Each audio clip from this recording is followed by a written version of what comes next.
두 개 다 하세요. 스윗한 닥터 아토피 아이고 부끄러워 다시 하겠다. 자, 스윗한 닥터 아토피 밥상 어떻게 해야 될까요? 편입니다. 교수님, 아토피 밥상이란 말이 맞나요? 우리 엄마들은 그런 얘기를 많이 하는데. 사실 엄격하게 이야기하면 틀린 말입니다. 틀린 말입니다. 네. 왜냐하면 아토피 피부염이 어떤 음식 때문에 무조건 다 생기는 건 아니거든요. 그래서 실제로 아토피 피부염이 있어도 음식에 대한 알레르기가 없는 아이들이 상당수가 있습니다. 그런 아이들은 굳이 음식을 가려 먹을 필요가 없는 거죠. 실제로 아토피 피부염 아이들 중에서 되게 어린 아이들, 보통 3세 미만 아이들이 음식에 대한 알레르기가 있어서 원인이 되는 경우가 있지만 크면서는 음식에 대한 알레르기는 오히려 줄어들고요. 진먼지 진드기 같은 환경에서 영향받는 경우도 많기 때문에 큰 아이들에 있어서 뭐 우유 제한하고 달걀 제한하고 이런 거는 정말 잘못된 상식이고요. 보통 애들이 아토피 피부염이 생기면 내가 뭘 잘못 먹여서 그러나? 이런 생각을 하거든요. 아이들이 아프면 전부 다 본인이 내가 애를 잘못 키워서 그런 거 아닌가라고 생각을 하시는데 절대 그건 아니라고. 그렇죠. 그러니까 뭐 물론 가족력도 있을 수 있고 그다음에 우리 아이가 타고나는 면역력도 있을 수 있고 환경적인 것도 있고 엄마가 음식 잘못 먹여서 절대 그런 건 아니다라고 말씀을 드리죠. 근데 꼭 엄마한테만 잘못을 꼭 생각하더라고. 아빠 우리나라 문화가 그런 것 같아요. 뭐든지 애가 잘못되면 엄마가 죄인이지. 예. 심지어 특히 시부모님들이 그러니까 시어머니가 키웠는데도 며느리가 미안해. 왜 그래야 되는 건지 모르겠어요. 그리고 또 하시는 말씀이 이게 있어요. 무슨 말이냐면 우리 애는 안 그랬는데 그렇지. 우리 아들은 안 그랬는데 예. 이거는 엄마도 안 그랬는데 그건 엄마도 안 그랬는데 그럼 누구 잘못이에요? 하늘에서 애가 뚝 떨어졌나? 아닌 거죠. 그렇지. 그렇죠. 실제로 엄마 아빠가 알레르기 질환이 없어도 자녀한테서 알레르기 질환이 나타나는 경우가 네. 많거든요. 네. 그리고 대신에 엄마 아빠가 양쪽 다 알레르기 질환이 있으시면 자녀 중에서 한 60~70%에서는 알레르기가 나타날 수가 있고요. 그렇죠. 두 분 중에 한 분이 있어도 한 30% 정도, 네 명 나오면 한 명 정도는 알레르기 질환이 있기 때문에 가족력은 있을 수가 있지만 꼭 유전은 아니고요. 어쨌든 자기가 가지고 태어나는 개인의 면역력도 있고 환경적인 거 하여튼 굉장히 알 수 없는 여러 가지 요인들이 합쳐져서 그렇죠. 생기는 거기 때문에 누구 잘못 탓할 이유가 전혀 없습니다. 전혀 아니다. 만약에 잘못이 있다면 엄마 아빠 공동 책임이다. 그렇게 정리하죠. 엄마 아빠 잘못 아니에요. 대한민국 시어머니들 저희 며느리 잘못 아닙니다. 우리 아이의 그냥 자기가 가지고 태어나는 거예요. 그 가지고 태어난 질환 있는 그대로 예뻐해 주시기 바랍니다. 피부염을 가진 분들은 물론 이제 알레르기의 영향이라고 했지만 뭘 먹으면 좋고 뭘 먹으면 안 좋고라는 분류가 좀 있지 않습니까?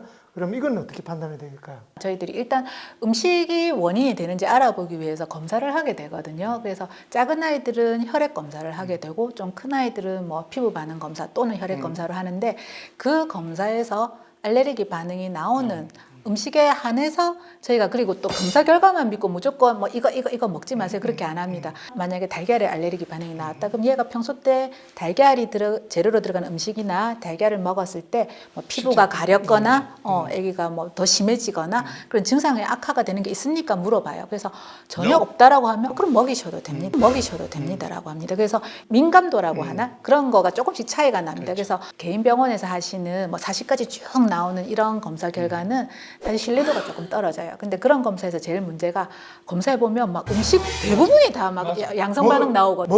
먹을 게 없어요. 예. 그렇다고 이제 결과지를 들고 대학병원에 오시거든요. 그런 경우에 이제 일단 엄마한테 물어봐요. 그래서 이거 먹었을 때 괜찮냐고. 그래서 이제 음식과의 관계를 조사를 한 다음에 그 음식들 중에서 이제 원인이 될 만한 것들을 꼭 집어서 다시 정밀 검사를 들어갑니다.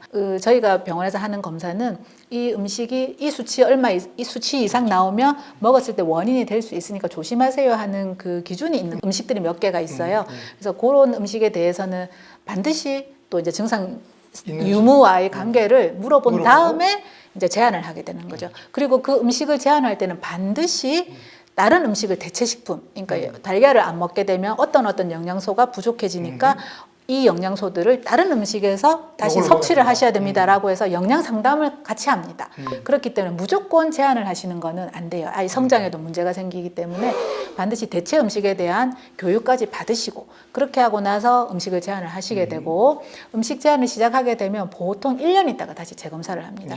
그러면 대부분의 음식들은 시간이 지나면서 조금씩 알레르기 반응이 떨어지게 돼요. 그래서 조금씩 차이가 있지만 보통은 시간이면 좀 지나면 대부분은 다 먹을 수 있게 되는데 예외가 견과류, 땅콩, 각각류나 해산물 종류는 10명 중에 8명이 평생 간다라고. 옛날에는 10명 중에 10명이었어요. 관해가 안 온다고 했는데 요즘은 한 20% 정도는 관해가 오더라, 괜찮아지더라라고 해서 무조건 제한이 아니라 좀 가려서 해야 되고 그리고 실제 음식 알레르기 반응이 있다 하더라도 소량만 먹었을 때는 괜찮은 경우가 있습니다. 그러니까 예를 들어 달걀을 2개 먹으면 증상이 나타나지만 하나를 먹으면 괜찮다. 그러면 하나까지는 먹여보세요. 이렇게 할 수도 있거든요. 무조건 인터넷에 보니까 뭐뭐 먹지 말아더라. 그래서 다 안 먹입니다. 이거는 정말 잘못된 겁니다. 이 아토피 때 먹으면 되는 것과 안 되는 것들이 인터넷상에 너무 많아. 이거는 먹이지 마라. 이것만 먹여도 된다. 그러면 대부분 먹이지 말라는 것들이 일상적으로 먹는 음식들이 대부분. 제일 중요한 단백질 공급원이 대부분 들어가요. 근데 그걸 먹이지 않으면 잘못된 정보를 따르는 것이기 때문에 검사 결과는 참고만 하고 아이의 어떤 먹었을 때 증상까지 합해져서 정하는 것이 중요하다. 그래서 검사 결과와 환자의 이전의 증상 이거를 가지고 사실은 유발 검사까지 해야지 완벽해집니다. 근데 유발 검사를 이제 보통 엄마들이 꺼리 하시는 경우가 많아요. 안 먹으면 되는데 왜 먹여서 증상이 나타나는지 봐야 되냐고 그냥 안 먹일게요 하는 경우가 많아서 원래는 유발 검사까지 해서 확실하게 인과관계를 밝혀줘야 되는데 그까지는 못하더라도 평소 때 이제 얘가 먹으면 증상이 나빠집니다 하면 금하지만 그래서 절대적으로 아토피 피부인데 먹으면 안 된다라는 음식은 없다고. 그렇지만 일반적으로 우리나라에서 아토피 피부염과 관계가 있다라고 하는 음식들은 어린아이의 경우에는 뭐 달걀, 우유, 콩, 땅콩, 뭐 밀가루 뭐 이런 종류가 있기는 하거든요. 그렇지만 절대적이지는 않습니다. 그러니까 우리 아이한테 안 좋은 거를 이게 골라내야 되는 거죠. 결국은 이제 절대 피해야 할 음식은 있다 없다? 없다. 우리 아이의 에 맞게 금해야 된다. 네. 아토피 피부염이 어떤 음식 때문에 무조건 다 생기는 건 아니거든요. 뭐든지 애가 잘못되면 엄마가 죄인이기 때문에. 그러니까 시어머니가 키웠는데도 며느리가 미안해. 왜 그래야 되는 건지 모르겠어요. 근데 그런 검사에서 제일 문제가 검사해보면 막 음식 대부분이 다 막 양성 반응 나오거든요. 먹을 게 없어요. 그 어린 아이들 선식, 생식 안 좋거든요. 달걀 먹지 마세요 하면 달걀만 안 먹어요.